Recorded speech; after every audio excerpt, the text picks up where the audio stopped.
What's happening?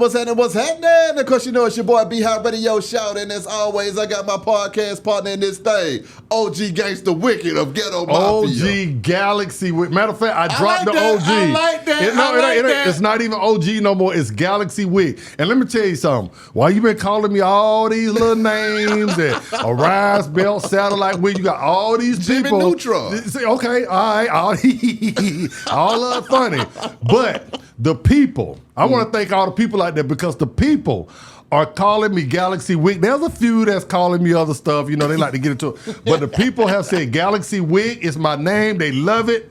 And that's what we riding with. So I'm officially Galaxy Wick. I got Galaxy Wick merch coming. How about that?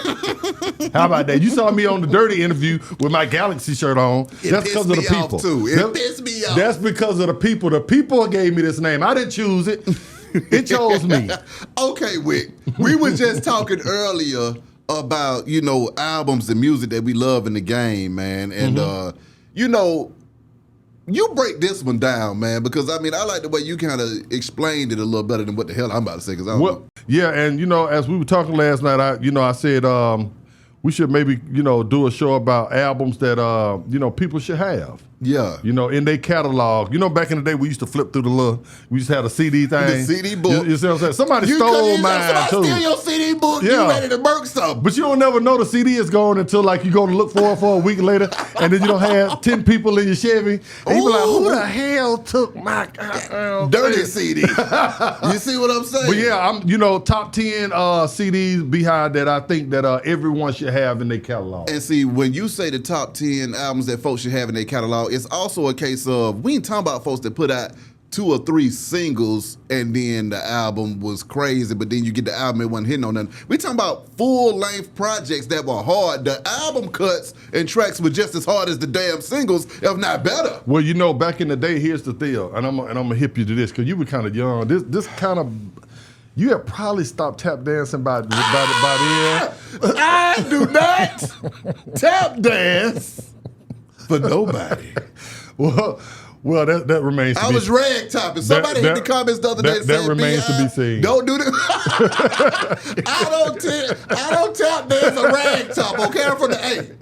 They got mad at me doing the typewriter like, nigga, please, you a rag top.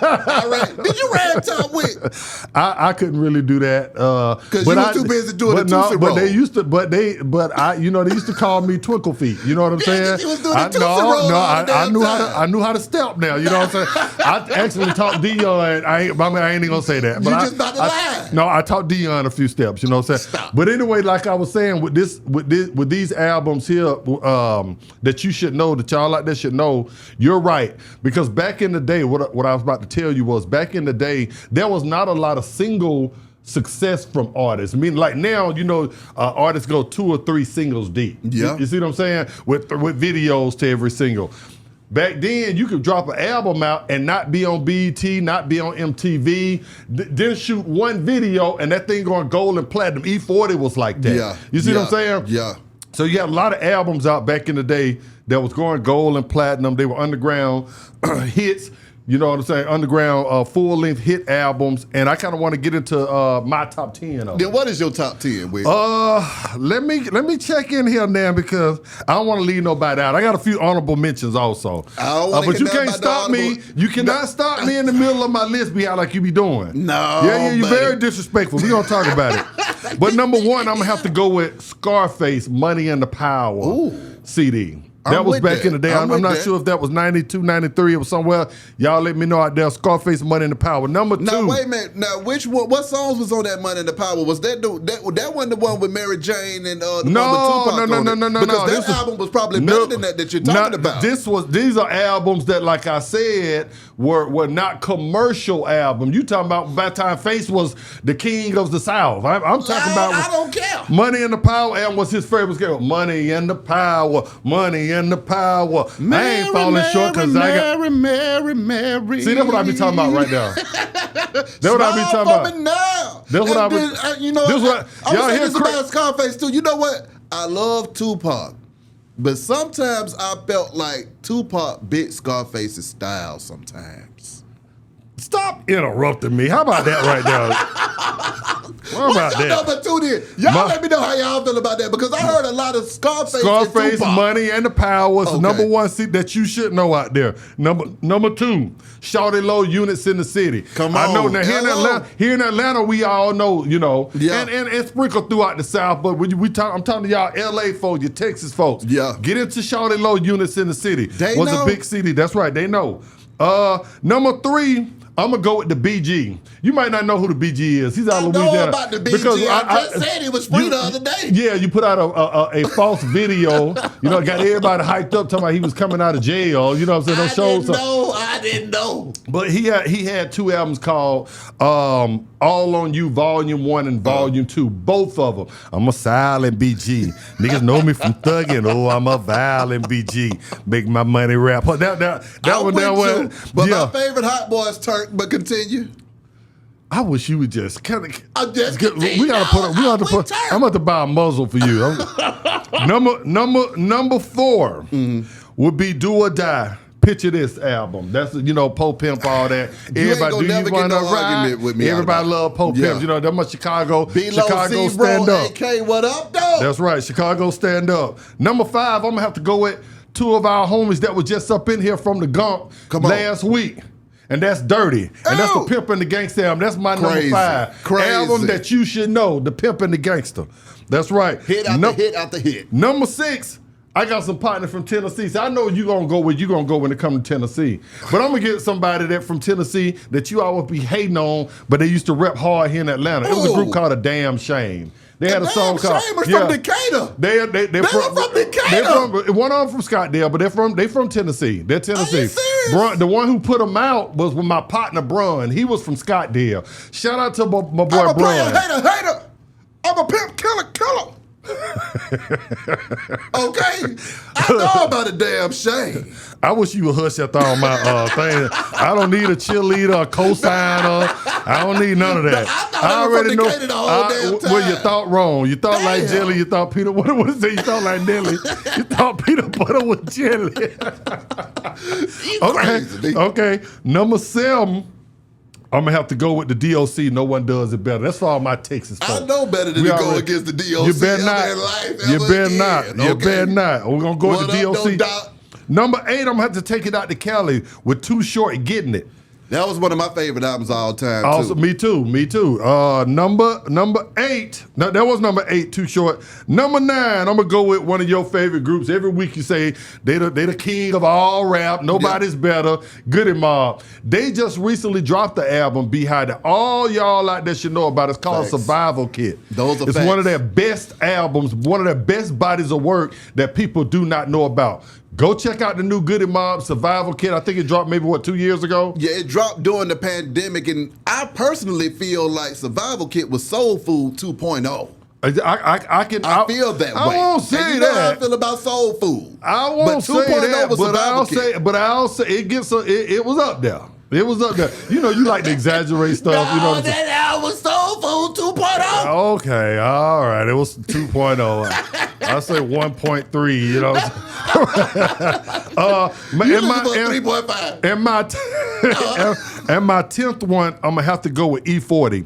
E40 got, his first album, but I'm gonna go in a major way, federal. Some of his, E40 could have been a lot higher.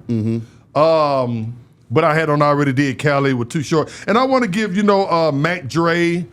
Mac Mall, some honorable mentions, and a few other groups that everybody's hitting everybody. Let's go get a telly and don't tell nobody. Mac Mall, man. All right, Chris Stapleton, you've been singing all Tennessee whiskey singing that. Tennessee whiskey. No, man, no. So that's my top 10 right there. Let me repeat it for y'all one more time out there. Number 1, Scarface. Number 2, Shawty Low. 3, BG. 4, Do or Die. 5, Dirty. 6, A Damn Shame. 7, The DOC. 8, Too Short. 9, Goody Mob. And 10, E40. I like that. You can't beat that list right there. No, my list is still better than that. Okay, let me hear what you got. Okay. When it comes to, now, mine ain't in no particular order. I ain't put them in no particular order because all of them I got love for, so I'm going to go through 10. Okay. But I do have to put one album at the top above other albums. Let me as guess one the of the Quemini. Let me guess. No, I'm not doing the Quemini because that was a mainstream album, sir. Okay, go ahead. The number one album for me in my playlist of a record that stood the test of time and had banger after banger back to back to back that you should know. Player Fly, The Game Owe Me. Okay? That was one of the greatest albums and pieces of work, production-wise and lyrically, ever put together. If a black man was having a hard time in life, that album would have saved his life. I put that right there in personal favors.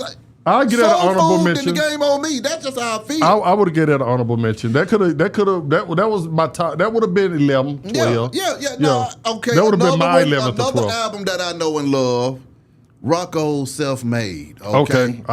This morning I woke up feeling like money. I jumped up. Okay, I'll give you that. That nigga Rocco was my there. Gucci.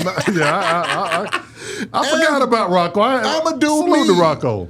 Busy. I'm too busy making money. Nigga, that nigga Rocco was the damn truth. Okay, I give you that. But that was borderline a major album, you know. Yeah, it was a major album, but it was one of the, but see, the thing is, the album cuts were just as big as the singles. Okay, I give you that. So that was the issue. So that's what I'm saying. Even if it's a major album, I'm talking about them album cuts that make you feel that way. I give you that. Number 3. Oh, nigga, I took it to the West Coast. See, you thought you was doing some of these 40, but you left out Be Legit.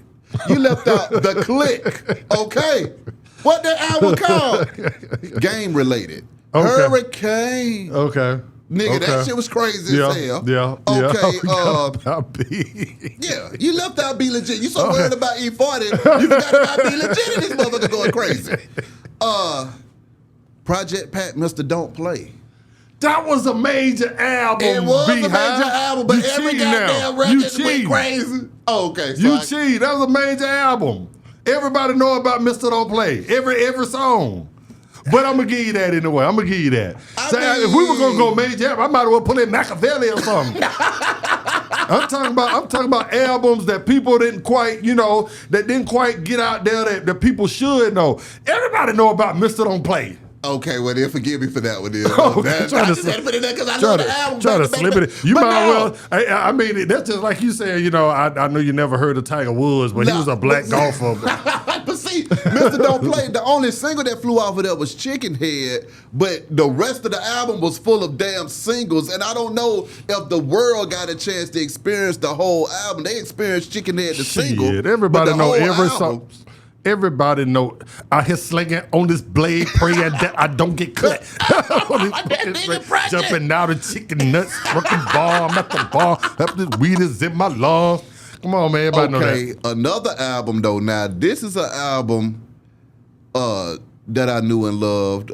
Big Boy Boomiverse.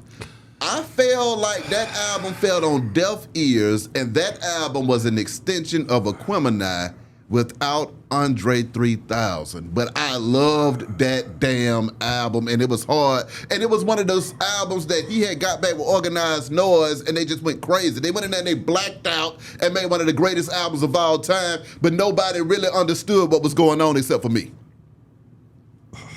Okay, obviously your sinuses. So just thinking about it, make your sinuses hurt? Yeah. Because that was another major album. That was not no major album. Big Boy put that out damn near independently. Well, it seemed major to me. I mean, him and Sleepy running around the world, over in Africa, saving kids, rapping the rap. But, okay, I give you that. Let's go. Matter of fact, I ain't even gonna lie. You know what? In a second, I'm gonna have to start to say Big and Sleepy might have been harder than Big and Dre. Oh, my God. Yeah, this new shit that Big and Sleepy been coming with, I'm not too sure no more. I'm like, nigga, Big and Sleepy might be the 1-2 punch. Okay, so you ain't trying to hear that shit. Another one I have to put in here, Big Crit, Forever is a Mighty Long Time. I forgot about that. That was great. Yeah, that was a double damn album, and he went flat out crazy in that motherfucker. That shit surprised me. Actually, I had interviewed him right before it dropped, and I said, nigga, if you would have let me hear this motherfucker before I dropped, it would have been a totally different interview. That's shout out to Kiki, too. Yeah, that's one of the greatest albums of all time. I give that for Crit. I give that. Salute. Another one is Mac Shell Shocked album off of No Limit. Now, you reached right there. I mean, like you went to Subway in New York to get that one out of there. That was on the train tracks. I didn't get into that one, but you know, I do know some people. That album was hard as hell. That was one of the best albums to come off of No Limit, sir. I'm gonna have to go back and revisit. Now I did fuck with Skullduggery and it was a few different albums on that I did, but I did overlook that one. I think that time I was. I don't know. I might have been doing a lot of bar fighting back then. I used to be hitting niggas across the head with bar stools. You were just angry as hell. I was angry at the world. So you went from rapping to MMA with? Oh yeah, I sure did. Okay, Max Shell Shock. Number 9, David Banner's Mississippi album. I can see that. That would have been an honorable mention to me. And that was a major album that was a major album. It was. I don't think that people understood that all of the songs on that album was crazy as hell. Right. So that was one of those albums that you might have thought that all he had was like a pimp, but I mean the whole album was just stupid. Right. And number 10, this guy, I got to give him the award for being the only artist in Atlanta to maintain at least an 80% relevancy for over 20 goddamn years. Pastor Troy. I already knew you were gonna say that. What up, Face Troy? off, I just talked to Troy the other day. You know what? I would have put Troy higher. You don't put all kind of CDs in front of Troy. You don't put booty verse, boomer verse. All kind of mess. You know what I'm saying, that you don't put out there before Pastor Troy. That should have been higher on the list. How do you feel when I tell you that in my eye, I feel like Pastor Troy is the only artist that's maintained his relevancy damn near on the same level his whole fucking career to this day?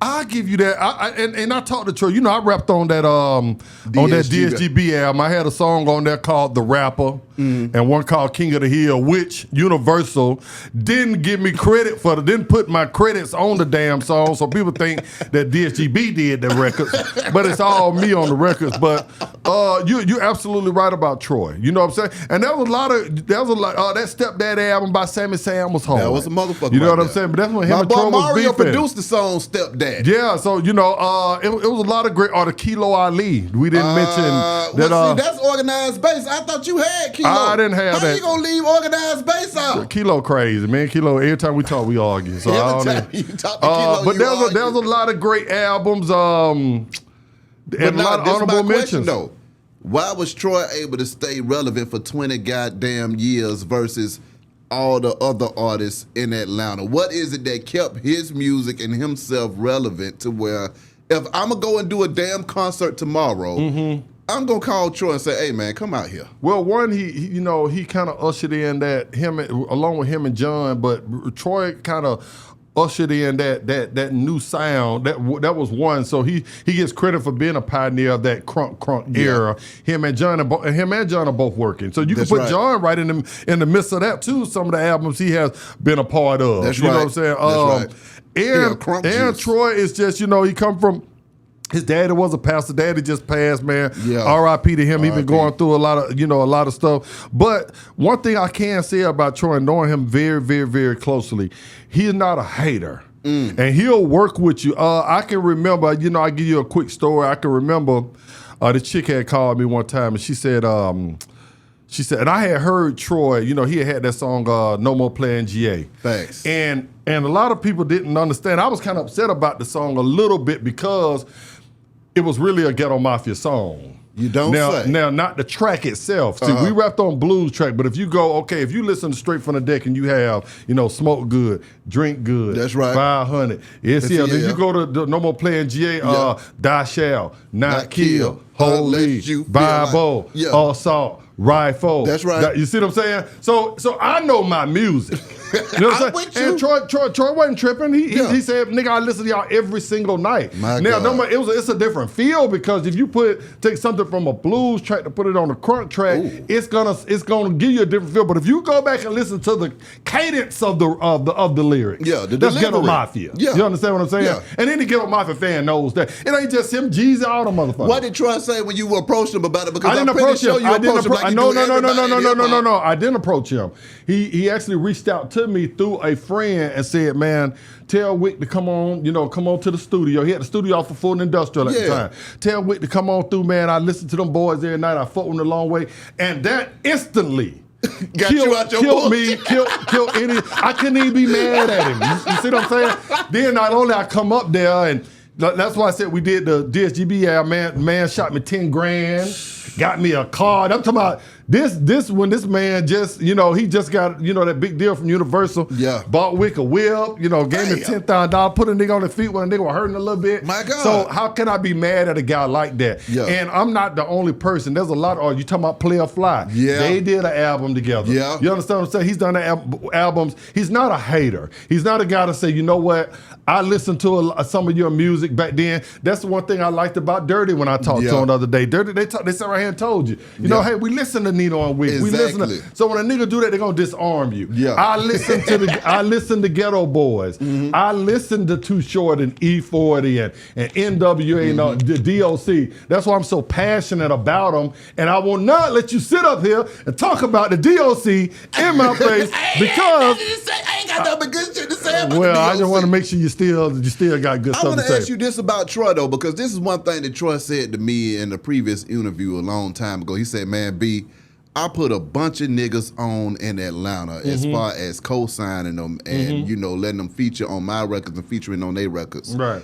But once I shared my light with them, they went on to blow up and then return the favor. But that's the see. Why is the industry like that? That's why I'm asking you that. Well, because you got suckers who got deals. Now he is absolutely right because that's why I said he disarmed me when. He know that he had done, studied us down to the T. I said, but he knew he can come back the same way I came with the same type of feel and track. Yeah. Then you buy it. So let me take what the Ghetto Mafia did and let me incorporate it into something brand new. Yeah. Right? He did that. But he came back and said, here, Wick, let me throw you this right here. Let me get you right here. Here go this song right here. Here goes some money for this right.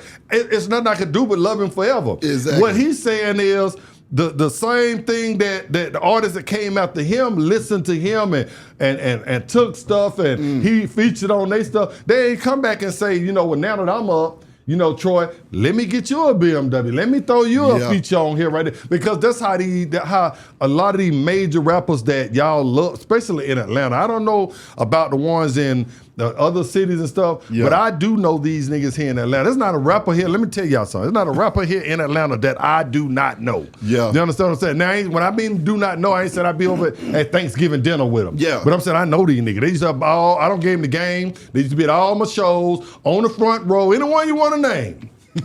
Any one of them you want to name. And one thing I can say is that Pastor Troy, he kept it real, and that's why you fuck with him the long way you did. I'll tell you another time, too, and I had to beat him up, though.